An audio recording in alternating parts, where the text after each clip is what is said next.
Bonjour, ici Cédric du site monpctoujoursautop.com. Alors, qu'est-ce que nous allons voir dans la vidéo bien d'aujourd'hui? Nous allons voir comment modifier une image de fond d'écran. Vous avez certainement pris des beaux clichés de vos enfants, de vos petits-enfants, de portraits, des paysages, etc. Eh bien, je vais vous montrer comment les mettre en fond d'écran très simplement. Je vous montrerai également comment récupérer de jolis fonds d'écran très facilement et sans vous soucier de savoir si vous arrivez sur des sites plus ou moins légitimes. Parce qu'il y a beaucoup de sites de fonds d'écran sur lesquels vous pouvez récupérer un grand nombre de logiciels malveillants ou ce genre de choses. Donc je vous montrerai tout ça très simplement. Alors, la première chose que nous allons faire, eh bien, nous allons partir d'une image que vous possédez déjà sur votre ordinateur. Aujourd'hui, à l'ère du numérique, beaucoup de personnes ont un appareil photo du même nom, et donc, eh bien, on stocke des photos, on fait des photos, et ça nous permet, eh bien, de les mettre en fond d'écran. Alors, la première étape que vous devez faire, c'est ouvrir la photo que vous souhaitez mettre en fond d'écran. Donc, naviguez au sein de votre ordinateur, dans le dossier images. En théorie, c'est à cet endroit-là que vos images sont rangées. Et une fois que vous avez sélectionné celle qui vous convient, eh bien, vous allez voir que la manipulation est très simple. En termes de clin d'œil, j'ai pris une image qui se trouve ici, et qui est les collines de Windows XP. Donc je clique deux fois dessus et vous ferez de même avec votre photo. Et puis, une fois que vous arrivez donc sur la visionneuse de photos Windows, eh bien c'est très simple, vous effectuez un clic droit sur la photo et vous choisissez Définir en tant que papier peint du bureau. Une fois que vous avez réalisé cette manipulation, vous pouvez quitter la visionneuse et votre image arrive en fond d'écran. Alors, ce qui est très bien, c'est que comme cette image n'était pas au bon format, mon écran étant en 16 neuvième et la photo étant en 4 tiers, eh bien nous nous apercevons qu'il y a des bords noirs sur le côté et que ce n'est pas très esthétique. Donc ce que je vais vous montrer également, c'est la façon de d'étirer la photo. Alors, vous effectuez un clic droit, eh bien n'importe où dans votre sur votre fond d'écran en dehors de toute icône, et vous allez choisir Personnaliser. Dans la fenêtre qui vient d'apparaître, nous allons choisir ici Arrière-plan du bureau. Alors si vous êtes sur un autre système d'exploitation que Windows 7, ici nous sommes sur Windows 7, mais si vous êtes sur Windows XP, Vista ou 8, les manipulations sont similaires. Peut-être que le menu ne s'appelle pas personnalisé, mais il me semble que sur Windows XP ça doit être affichage, sur Windows Vista ça doit être ça aussi, et puis sur Windows 8, bon, je n'ai pas de souvenir. Bon, en tout cas, vous faites un clic droit et vous verrez personnaliser. Et vous arriverez sur une fenêtre similaire à celle-ci. Ensuite, vous allez choisir ici Arrière-plan du bureau. Et là, nous voyons bien que la photo que nous avons est sélectionnée. Et ici, dans Position de l'image, eh bien, nous allons pouvoir choisir comment nous souhaitons voir notre image.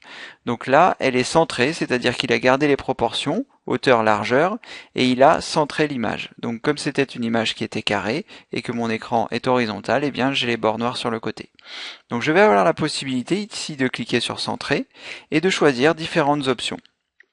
Alors, des options que je ne vais pas choisir mais que je vais quand même vous montrer. Mosaïque, qui permet en fait de mettre l'image en mosaïque, comme vous pouvez le voir.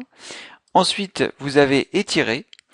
Donc là, l'image prend l'ensemble de l'écran, mais elle est déformée en hauteur et en largeur. Donc avec les collines qui se trouvent ici, ça ne se voit pas trop, mais si vous avez un portrait ou si vous avez voilà un objet dont vous connaissez les proportions, eh bien vous verrez tout de suite que cet objet est complètement étiré, comme son nom l'indique. Donc ce n'est pas une option que je vais choisir non plus. Donc ensuite, je clique ici, j'ai ajusté. Alors ajuster, bien c'est l'option que nous avions tout à l'heure. Il garde les proportions hauteur-largeur. Et enfin, nous avons remplissage. C'est l'option que je préfère. Donc remplissage, ça veut dire quoi? Eh bien ça veut dire que il va remplir l'intégralité de votre fond d'écran en conservant les proportions, c'est-à-dire qu'il ne va pas déformer la hauteur et la largeur, mais en revanche, il va zoomer l'image et donc vous allez perdre soit sur le haut, soit sur le côté, en fonction du format de votre image, et il va faire en sorte qu'elle prenne tout l'écran. Voilà, moi c'est la fonction que je préfère, et je choisis en général mes photos en fonction de de la taille de mon écran. Voilà, donc c'était tout simple. Vous cliquez deux fois sur la photo que vous souhaitez, vous faites un clic droit, vous choisissez Définir en tant que papier peint du bureau. Ensuite, vous faites un clic droit, vous choisissez Personnaliser. vous choisissez arrière-plan du bureau et à cet endroit, vous voyez, vous choisissez votre type d'ajustement de l'image au sein de votre bureau. Alors, je vais vous montrer une autre solution parce que peut-être que si vous cliquez 2 fois, vous n'avez pas forcément la visionneuse de photos Windows qui apparaît. Et dans ce cas, vous pouvez faire un clic droit sur le fond d'écran, choisir personnaliser, choisir arrière-plan du bureau, et là, nous allons parcourir notre disque dur afin de choisir la photo que nous souhaitons mettre. Donc par exemple, je vais me rendre dans mon dossier utilisateur, je vais ensuite me rendre dans les documents, je vais ensuite, c'est assez surprenant, je suis censé avoir des images. Ah voilà, pardon. Oui, en effet, là c'est la recherche d'un dossier, donc je vais cliquer sur Documents, je vais cliquer sur OK, et lui va me faire apparaître toutes les images qui se trouvent ici. Donc je pourrais choisir celle qui me convient le mieux, c'est-à-dire celle-ci. Voilà. Et une fois que mon image est choisie, je choisis Enregistrer les modifications, je ferme ma fenêtre, et j'ai bien mon fond d'écran qui a été également changé. Donc cette méthode-là, je la trouve un petit peu plus longue, mais c'est vrai que si vous n'avez pas la visionneuse de photos qui est comme logiciel par défaut, vous n'aurez pas forcément cette option de clic droit définir en tant que papier peint du bureau. Voilà. Donc je vous remontre les manipulations en accéléré pour vous montrer que c'est très rapide. Voilà, c'est terminé. Alors, maintenant qu'il nous reste un petit peu de temps dans cette vidéo express, je vais vous montrer comment trouver de belles images de fond d'écran, et ce, très facilement par l'intermédiaire de Google. Donc, vous allez vous rendre ici sur votre navigateur favori, puis ensuite vous rendre sur la page de Google. Alors, si Google n'est pas votre page d'accueil, eh bien, dans la barre d'adresse qui se trouve en haut, vous cliquez ici, et lorsque c'est bleu, tout bleu comme ça veut dire que c'est sélectionné, vous allez pouvoir remplir l'adresse de votre choix. Donc ici, je vais taper google.fr, et j'appuie sur la touche entrée de mon clavier. J'arrive donc sur la page de Google, et à cet endroit, je vais choisir le thème qui me convient. Donc je ne sais pas, pour ne pas faire trop cliché, je vais prendre une photo de voiture, bien sûr. Alors, je vais choisir par exemple Lamborghini. Voilà. Une fois que je suis arrivé ici sur la première recherche, eh bien je vais cliquer ici sur Images tout en haut. Vous voyez, là lui, par défaut, il va faire une recherche sur le web, c'est-à-dire sur Internet, sur l'ensemble des sites qui se trouvent sur Internet. Alors que si je choisis Images, eh bien c'est une sélection d'images qu'il va faire. Pardon. Donc ici, j'ai tapé Lamborghini, j'ai cliqué sur Images, et je me retrouve avec des photos de Lamborghini, étant donné que c'est ce que j'ai demandé.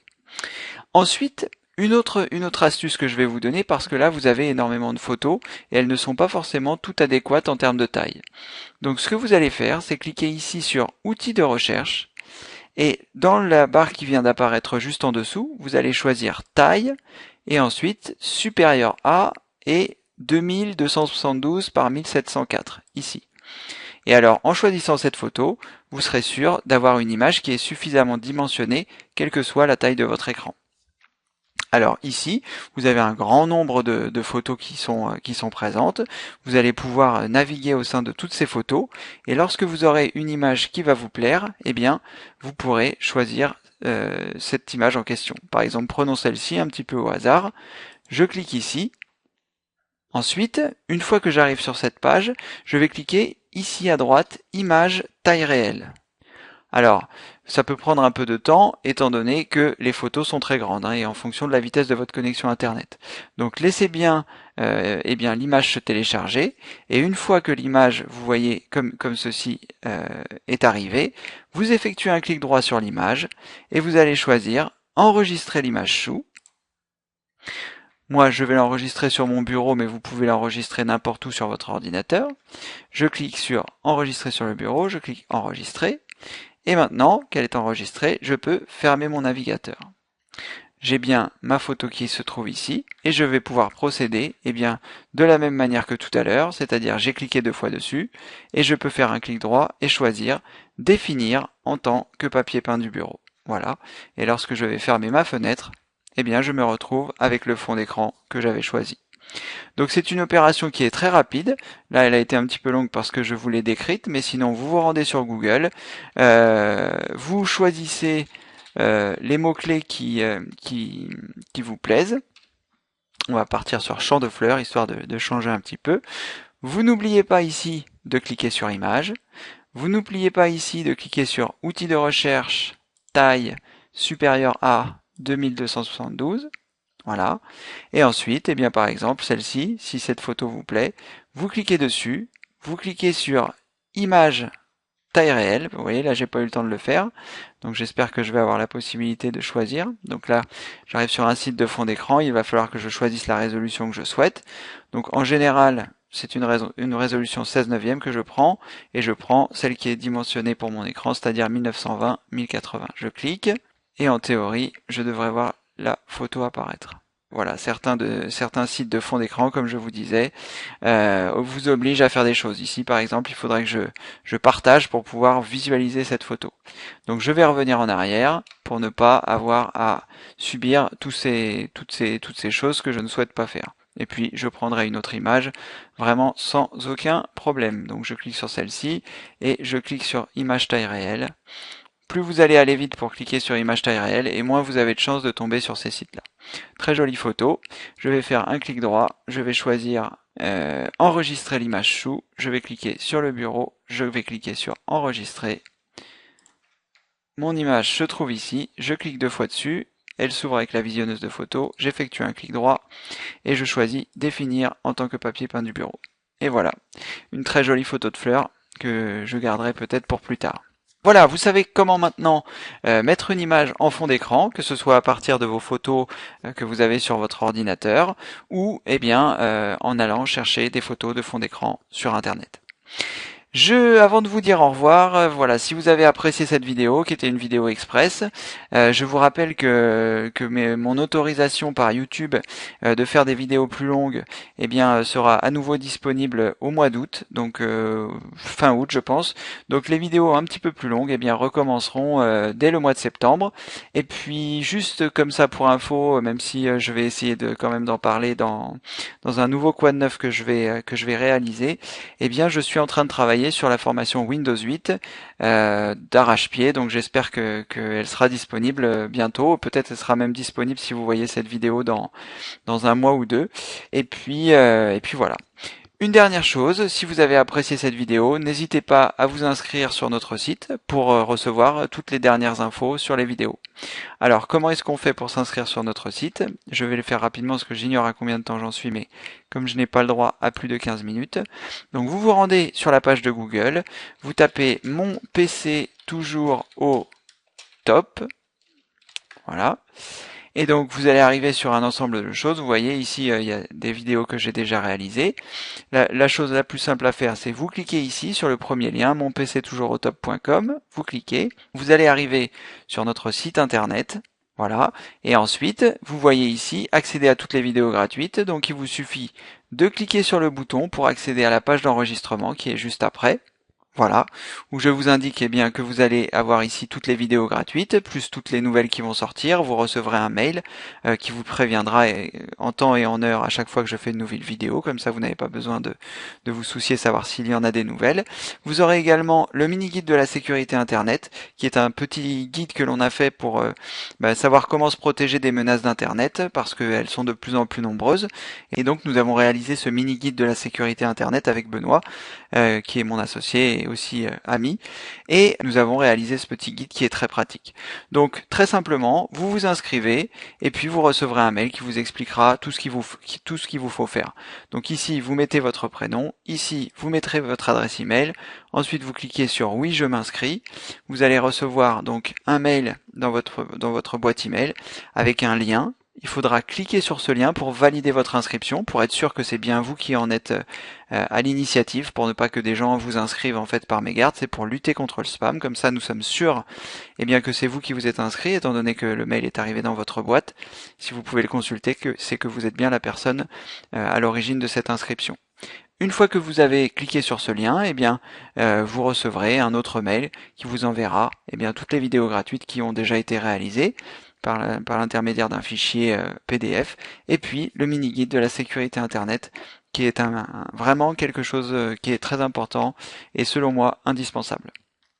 Voilà, vous savez tout. Je ne vais pas tout récapituler parce que ça, voilà, on risquerait de dépasser les 15 minutes. J'espère ne pas les avoir dépassées. Et je vous dis, bien, comme la tradition le veut, à bientôt pour une prochaine vidéo. Merci de l'avoir suivi et à bientôt. Au revoir.